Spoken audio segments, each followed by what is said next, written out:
Well, just down the road in Beatrice tonight, first responders are gearing up for everything this winter weather can bring.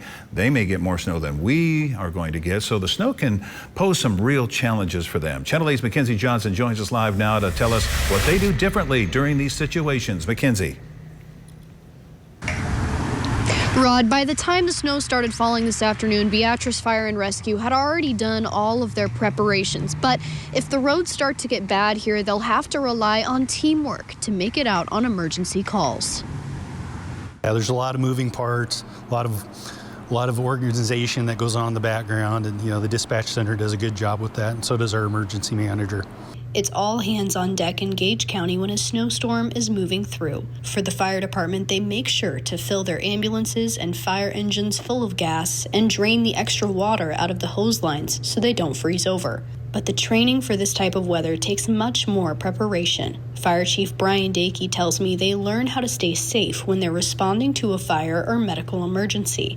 Usually that involves layering up and making sure everyone is hydrated. When they fight fires in the winter, they have to take extra steps to keep crews safe. Probably the other key element is that, say we are at a structure fire, we have a warming area set up, so that way when the firefighters are done, they need to go into rehab, they go inside to a warmer area that's not outside and kind of try to warm up and cool down at the same time, if that makes any sense, and hydrate. Dakey says when the roads start to get bad, it's a full team effort between the fire and rescue department and the city and county crews. If first responders are called to an area where they know it will be tough to drive, they'll call for help.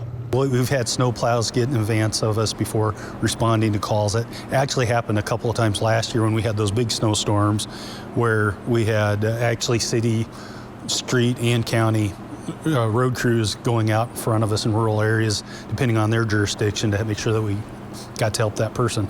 The fire engines and ambulances sometimes have to follow behind the plows on their way to an emergency, but Dakey says no matter what, they'll always make it out to help someone calling in.